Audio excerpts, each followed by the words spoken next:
Pues yo empiezo que, como has dicho, que las versiones que cuentan de lo que sucedió con Anglés fueron un poco demenciales. ¿No te parece que la oficial también puede ser un poco demencial considerando que era el criminal más buscado del país y que fue capaz de cruzarse el país entero, teniendo a toda la policía y a la Guardia Civil detrás de él? Y luego se subió a un barco creyendo que iba a Dublín, pero acabó en Plymouth, ¿no? Sí, sí, Y finalmente pues fue pillado y se tiró al agua. Eh, sí. no sé, Pedro, que como has dicho que te parece demencial la versión conspiranoica, a mí es que también parece muy exagerada la versión real, o sea, la Sí, oficial. sí. Sí, la versión oficial, estás hablando del tema de la fuga de Antonio, Sí, es bastante peliculera en sí mismo. Es decir, Anglés era un tipo que se había escapado de la cárcel, que era un tipo muy violento, que era un tipo que era como una especie de marine, ¿eh? Él estaba en forma, estaba muy en forma, y un tipo que estaba acostumbrado a las fugas carcelarias y este tipo de cosas. Él sabía, cuando se fuga, cuando la policía aporrea a la puerta de su casa, que lo estaban buscando por el crimen de las niñas. Él supone eso, aunque la policía, como os he dicho antes, la Guardia Civil, no fuera a por él directamente, sino que iba a por Enrique, por su hermano. Entonces, Anglés inicia ahí su fuga y está documentada esa fuga porque quien realiza la investigación de toda esa fuga es la Guardia Civil y la policía, que ya se la había unido, ¿no? Entonces está demostrado y documentado que Anglés sí atravesó España de pe a pa con el secuestro de un abuelete, me parece, con su furgoneta y tal, Cuenca, ¿no? que después dejó abandonada en un sitio porque ya se sentía perseguido, ¿entiendes? Y no quería, la abandona porque él imagina, que es un tío listo, Anglés es un tío muy listo, y Antonio. Y entonces él imagina que, claro, si sigue con esa furgoneta, lo van a parar la Guardia Civil a las primeras de cambio, ¿no? Él suponía que el abuelete que, a pesar de que le amenaza, no digas nada, que te vamos a matar, y el abuelo tarda en denunciar aquello, me parece, 48 horas casi, por ahí, ¿no? En denunciar esa tal, pero él, Antonio lo que supone es que después de haber robado esa furgoneta a punta de pistola, además, porque lo contó el abuelete, eh, la furgoneta ya está quemada, es decir, que la Guardia Civil le puede parar en cualquier momento, ¿no? Entonces Anglés deja abandonada esa furgoneta y no sabemos ya, no recuerdo yo por qué otros métodos consiguió llegar a Madrid y de Madrid consiguió llegar hasta Portugal y en Portugal conocía un chorizo, no recuerdo ahora de qué lo conocía, pero lo declaró este propio choricillo que le ayuda a poder entrar en el City of Plymouth, al barco, para fugarse. Entonces está documentado, entre otras cosas porque nosotros conocíamos a quien hizo toda esta investigación, que se llamaba entonces Ricardo Sánchez, que era un policía de la Policía Nacional que estaba especializado en ese tipo de cosas, uno de los mejores investigadores que os podéis echar a la cara, ¿no? Estoy hablando de policías que investigaban este tipo de cosas. Y este hombre sigue los pasos de Anglés y llega hasta el puerto de Dublín, donde eh, presumiblemente Anglés se tiró al agua, porque encontraron... vosotros pensad otra cosa, pensad otra cosa. Con esto, con respecto a lo de la fuga. Sabéis que en esa fuga y en el sitio de Plymouth el tío se tiró en medio del Golfo de Vizcaya de madrugada al mar con una lancha. Eso está documentado porque lo contó la tripulación del barco a la policía inmediatamente, ¿no? No es una versión inventada por nadie, es la policía que lo investiga. No va allí nadie a investigar aquello, excepto la policía, que es la que tiene que investigar, por orden judicial, claro, porque es la policía judicial que va a investigar eso. Un tío que se tira eh, al mar de madrugada en el Golfo de Vizcaya, cuando detectan que es un tipo que se ha colado en el barco, no Sí. os dice el tipo de persona que era Anglés, lo, entre comillas, valiente que podía ser para tirarse al mar ahí. Era buen nadador, pero claro, por muy buen nadador que seas, tirarte en medio del océano en la madrugada, joder, hay que tener unos cojones de 3 pares de pelotas, no me digáis que no. Sí, sí, sí. Entonces, todo eso está documentado por la policía, es decir, por los testimonios que la policía recoge, la Policía Judicial Española recoge cuando va a Irlanda, ¿no? Y yo la verdad lo que veo aquí es una vida peliculera por parte de Anglés. No creo que eso sea una fuga demencial ni la versión demencial por parte de nadie.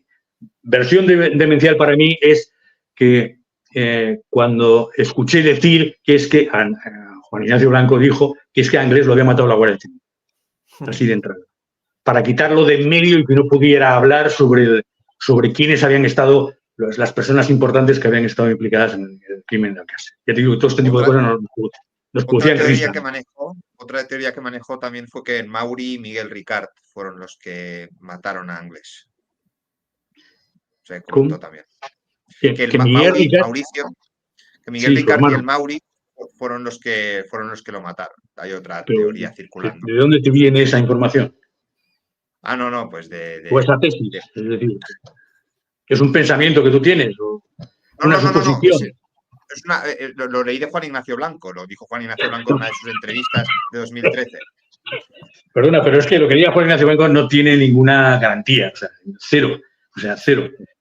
Juan Ignacio Blanco dijo muchas cosas sobre eso. Dijo que la Guardia Civil lo había matado, que para que no hablara, porque lo habían, para que no hablara de los personajes famosos a los que ellos habían proporcionado las 3 niñas para cometer todo tipo de tropelías. Igual que mintió con el tema de que existía un vídeo con la muerte de las niñas, ¿no? O sea, Juan Ignacio Blanco no era un tío fiable. Nosotros a Juan Ignacio Blanco lo conocíamos muy bien porque trabajó con nosotros en el caso.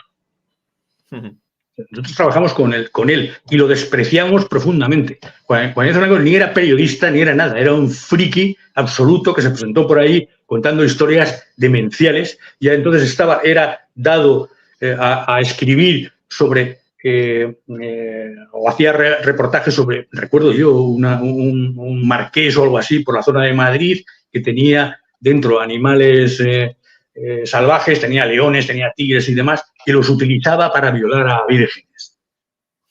Eso lo publicó en el caso una vez y fue la única querella que perdió el caso. Fíjate qué bien. Porque era mentira todo lo que estaba contando. O sea, Juan Ignacio era un ser enfermizo, alcohólico, que estaba hecho polvo y al que nosotros despreciáramos. Le llamábamos en el caso el chota. ¿Sabéis lo que es un chota en términos carcelarios? Un chivato. ¿No? Un chivato. O sea, nosotros a Juan Ignacio jamás lo respetamos. Que no era, él ya nosotros, a mí y a mi compañero Montoro, nos respetaba una barbaridad, nos respetaba muchísimo, porque sabían que éramos periodistas y nos dedicábamos a hacer periodismo, no a hacer especular con las informaciones, ni éramos morbosos ni su puta madre. Claro. Vale. Sí. Siguiendo el papel un poco de friki, como tú nos llamas o como llamas a este tipo de gente, se habla mucho de cuando los apicultores encuentran a las niñas en la fosa, que la versión que cuenta un apicultor respecto al otro es diferente, de que uno de ellos cuenta de que unos hombres de negro le llevan y de repente aparece todo esto del volante médico y aparecen los objetos que él nunca vio. Pero a ver si me reseñas un poquito eso. Los apicultores, ¿qué es lo que declaran?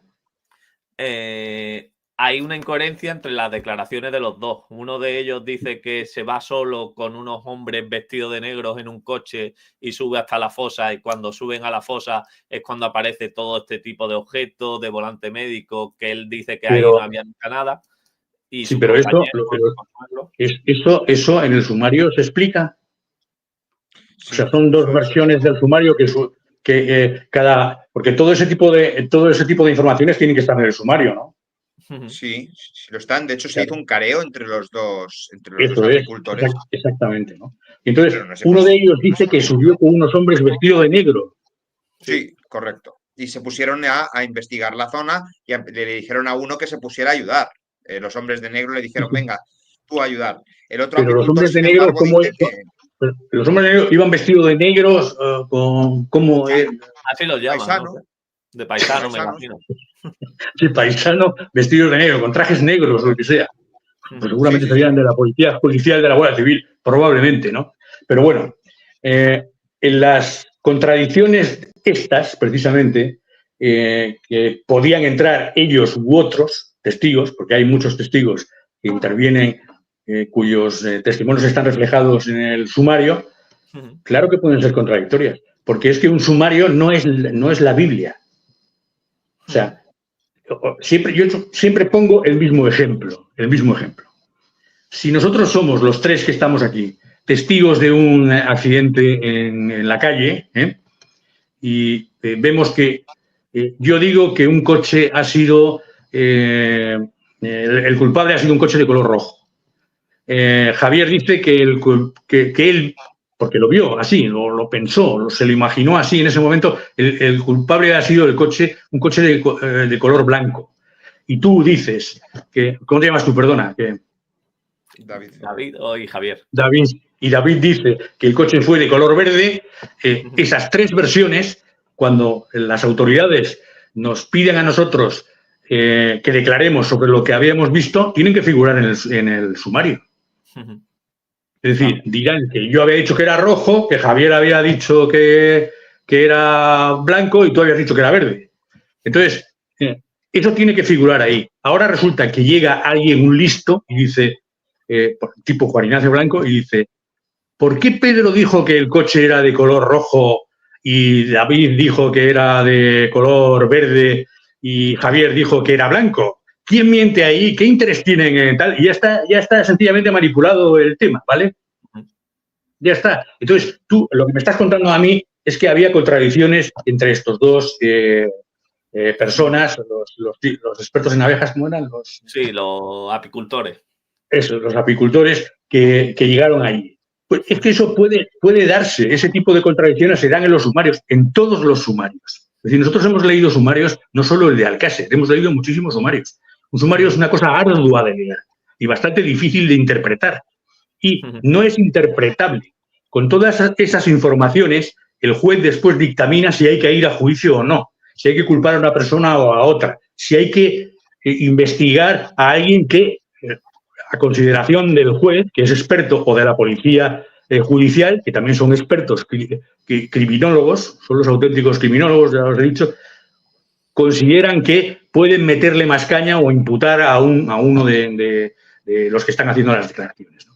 Pero un sumario no es la Biblia. Un sumario está repleto de contradicciones. Todos los sumarios. Os podéis imaginar el sumario de Alcácer con lo que se amplió cada vez más, con testimonios de frikis, de gentes de mal vivir, de aficionadillos morbosos al tema de los crímenes, de gente que decía que era investigador criminal y no tenían titulaciones de ningún tipo y lo único que habían hecho es ver películas y haber leído libros de otros frikis y tal. Os podéis imaginar la cantidad de testimonios con los que estaba repleto el sumario de Alcácer, ¿no? Además. Entonces, quiero decir que este tipo de cosas, ¿qué se puede deducir de este tipo de cosas? ¿Por qué habían mentido los apicultores? ¿O por qué es contra... ¿Qué intención podían tener los apicultores en mentir? Os pregunto yo a vosotros ahora, ¿de qué intención había oculta detrás para mentir y cada uno contar una versión distinta? Que yo no sé qué versión distinta, pero no... Lo que cuentan es más que nada como coincidía justo que cuando el padre se fue a Londres y hubo un cambio de los especialistas de la UCO y tal, pues quizás estos apicultores habían sido pagados o la habían motivado a que encontraran estos cuerpos y que declarasen de esta manera. No, pero eso es una suposición de quién. Pues, si te digo la verdad, no lo sé. Una suposición que se lee por internet. Claro. Quiero decirte que se puede suponer muchas cosas, pero ¿por qué no suponéis la cosa más sencilla? Es lo que te digo que la policía, los expertos en homicidios nos decían a nosotros. ¿Por qué no suponéis la cosa más sencilla? Es decir, ¿de dónde salen esas suposiciones de que como intervienen los de la UCO ya les están induciendo a decir una cosa y ocultando qué? Cuando otro de los principios para cometer un crimen perfecto es... El crimen perfecto es cuando solamente lo comete uno y no lo sabe nadie más. Si hay dos tipos que conocen un crimen, ya tienes el 50% de que se descubra Eso también nos lo han contado nosotros los investigadores, ¿eh? O sea, el crimen perfecto no existe. No existe. Normalmente un crimen perfecto es si yo salgo a la calle ahora porque me da el punto y asesino a un señor que no conozco de nada, con el que no tengo relación, pues ese crimen es perfecto. Y yo no se lo contaba a nadie, claro. Frontela como criminólogo patina totalmente. Y luego es un forense de parte, es decir, como Fernando García ya expresó desde el primer momento que a su hija y sus amigas les habían violado otro tipo de personas distintas que Anglés y Ricard, y dijo, yo quiero investigar la muerte de mi hija, cosa que nosotros dijimos, pero ¿qué coño tiene que investigar este si ya... O sea, quien investiga ahí, quien tiene los medios para investigar, es la policía. Es que no vivimos en un país de derecho o tal, ¿no? Entonces, por volver a Frontela lo contrata el Fernando García, en esta tesitura que os he explicado, con estos antecedentes, lo contrata para que le haga una nueva autopsia a las niñas. ¿Qué ocurre ahí? Que los 6 forenses oficiales que hicieron la primera autopsia le sienta muy mal que llegara allí el forense mediático, porque era un forense muy mediático, claro, ya había salido en un montón de medios antes. Nosotros lo habíamos entrevistado, a Frontela, no me acuerdo ahora por qué temas, pero lo habíamos entrevistado. Era uno de esos forenses que se prestaba a los medios salir en los medios de comunicación, ¿no? Y entonces, claro, Frontela, como forense tal, era muy bueno. Había estudiado en Estados Unidos también el tema de los análisis forenses, etcétera, etcétera. Pero lo que le pierde es ser el criminólogo que tiene dentro. Es lo que le perdía. Entonces ahí hizo unas especulaciones que nosotros dijimos, pues lo que os he contado antes, lo de la moqueta, joder. O sea, que quiero decirte que, ¿por qué decía Juan Ignacio Blanco? ¿Por qué el juez no tiene presente lo de los pelos que había en la moqueta y los ha investigado a todos? Coño, pues porque eso no es una prueba. O sea, si es que no es una prueba por esto, porque esta moqueta estuvo posiblemente en la casa de Alborache, donde Andrés... La de Yombay, ¿no? Con la de Yombay, perdona, me puedo confundir, sí. Puede ser la de Yombay. ¿Y qué ocurre? Que ahí entraba una cantidad de chorizos, de gente y tal. Entonces, y dormían allí encima de tal. Es normal que, ya te digo, un pastor se hiciera una perole allí y se le cayeran varios pelos canosos, ¿no? Entonces, eso demuestra que ese señor que se masturbó allí encima de esa moqueta es uno de los asesinos del crimen de Alcácer. No. Es decir, que un juez no puede determinar que eso es así. Podría ser que sí, porque los pelos estaban ahí. Pero ahora, ¿qué haces? Contrastan, y en aquel momento las pruebas de ADN no estaban tan determinantes como son ahora mismo, ¿no? Entonces era ¿cómo era? Joder, ¿qué es esto mitocondrial? No recuerdo. El ADN. Eso es, el ADN, sí, mitocondrial. Pero ahora mismo ya se ha avanzado muchísimo con el tema de ADN, pero entonces no. Entonces, si el juez hubiera tenido a alguien para contrastar, un detenido y tal, pero ¿de quién es ese pelo? No se sabe de quién es. O sea, que es que yo pongo siempre el mismo ejemplo. Otro ejemplo más que pongo, aparte de lo de los coches y todo que os he puesto antes. Si yo voy a casa de un amigo mío que me invita a comer allí y le pido ir al baño, por ejemplo, a hacer un pis y hago el pis, me lavo las manos y luego me enjuago, me seco en su toalla, es probable que un pelo mío, púbico, se quede pegado en la toalla. Es probable. Entonces, después de que yo me he ido allí, le visita a este otro, otro que es deudor de este amigo mío. Es decir, es un tipo al que mi amigo le debe dinero. Y entonces, este otro que llega después que yo, que ya me he ido, lo mata, lo asesina, no va al baño ni nada. Ahora, entra la Guardia Civil allí, o la policía, registra todo y encuentra mi pelo en la toalla. ¿Significa eso que he sido yo el asesino? No, claro que no. Claro, pero eso lo sabe la policía. La policía no va a decir, como hemos encontrado el pelo de Pedro Avilés y estuvo visitándole una hora antes, es el asesino. La policía hace muchas pruebas, muchas. Pero eso sabe la policía, que aunque lo ofrezcan en información al juez, el juez lo puede tirarlo atrás, decir, sí, pero pasa esto. O sea, que eso no quiere decir que yo sea el que va, porque de hecho no lo fui, fue el otro quien lo mató, pero no fue al baño ni dejó allí ninguna señal. Yo qué sé, se puso guantes, yo qué sé, no dejó ninguna. Entonces, encuentran mi pelo, que he estado 2 horas antes visitándole. ¿Por qué pueden? Porque yo no soy el asesino. ¿Tú crees que me podrían cargar esa muerte a mí alguien? No. Claro. Y si me la cargan sería un error judicial terrible, ¿no? Pero claro, la policía lo que intenta es no cometer errores de ese tipo, no meter en la cárcel a un inocente. Entonces, la policía e incluso los jueces saben eso, saben que encontrar un pelo en determinado caso puede ser que no. Tienen que contrastar también, ¿no? Es decir, contrastar ese pelo con las heridas posibles que tiene mi amigo para saber si encuentran restos míos de ADN, etcétera, etcétera, ¿no? Son muchos detalles que para incriminarme, pero solamente por el pelo no me pueden incriminar. Claro. Claro, pues igual con los pelos canosos que encontró y otro tipo de pelos que había allí. ¿Cuánta gente se tumbó en esa tal? Y luego, lo de la cruz de Caravaca, por ejemplo, que también se especuló con aquello de la hostia. O sea, la cruz de Caravaca la llevaba una de las niñas, no recuerdo cuál, la llevaba, y porque además creo que fue uno de los padres, en ese momento identificó cuando encuentran esa cruz de Caravaca y dijo, sí, era de mi hija. Uno de los padres, no me acuerdo, pero ya lo dijo entonces. O sea, dio poco bombo a esa noticia, pero sí que salió en las provincias, que uno de los padres confirmó que su hija llevaba una cruz de Caravaca. ¿Por qué se le da poco bombo, Javier? Porque eso le quita espectáculo a la historia, ¿vale? El espectáculo estaba montado con que una cruz de Caravaca, ya empezaron a hacer suposiciones exotéricas de organizaciones esotéricas que habían intervenido en la muerte de las niñas, ¿no? Y tal.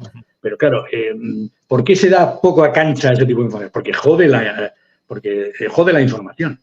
O sea, jode el espectáculo, está jodiendo el espectáculo, ¿no? Pero me acuerdo que Juan Ignacio Blanco nos decía, porque a nosotros, nos decía, que Juan Ignacio nosotros lo despreciábamos en su cara, lo conocíamos personalmente, ¿eh? O sea, yo a Juan Ignacio le despreciaba en su cara, diciéndole que él no era periodista ni era un mierda, y se lo comía todo con tomate.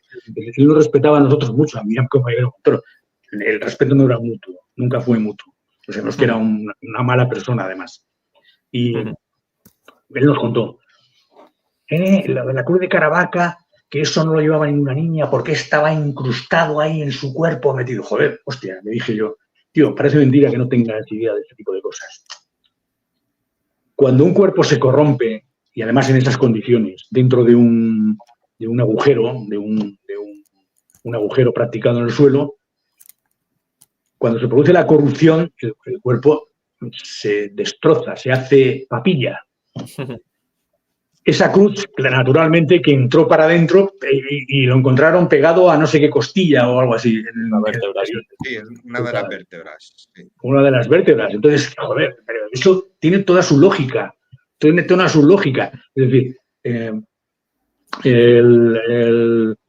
eso sí existió, porque además lo confirma el padre de una de las niñas, que sí que era suyo, de una de sus hijas. No me acuerdo ya del nombre de la chiquilla, ¿no?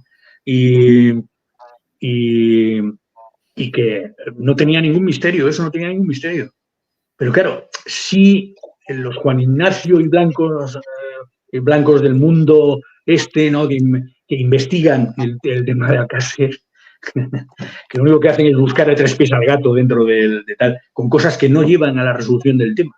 Nada más, solo llevan a introducir dudas. Dudas. Que no tienen sentido las dudas, o sea, ¿qué sentido tienen las dudas esas? Por ejemplo, hay un abogado ahora, que no me acuerdo cómo se llama, que dice que ha llevado otra vez las pruebas de los pelos a no sé qué juzgado para ver si abre el caso. Que yo sepa, no ha vuelto. Creo que ha sido Félix Ríos, pero no es abogado, que yo sepa. Es otro criminólogo. Sí, otro. Pues joder, pues si es criminólogo, ya tócate. Yo creía que era abogado, el tipo, ¿eh? También yo conozco abogados frikis, ¿eh? No te creas. No os creáis que solamente conozco a iletrados. Es criminólogo y te puede hablar de casi cualquier crimen que vaya sucediendo. Tiene el libro de casos. A mí los criminólogos, claro, yo tengo amigos criminólogos que les sienta muy mal que diga esto.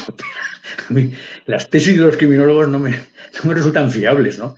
Les gusta escribir libros y tal, les aparecen en televisión y se les da mucho tal, lo que sabe tal. A mí, cuando yo me impresiono con alguien de un crimen, es cuando me lo explica que un policía judicial de la Guardia Civil que ha investigado un crimen de la UCO, o cuando me lo explicaba uno de los del Grupo Quinto de Madrid o del Grupo Nacional, que había un grupo a nivel nacional que investigaba crímenes, ¿no?, de la Policía Nacional.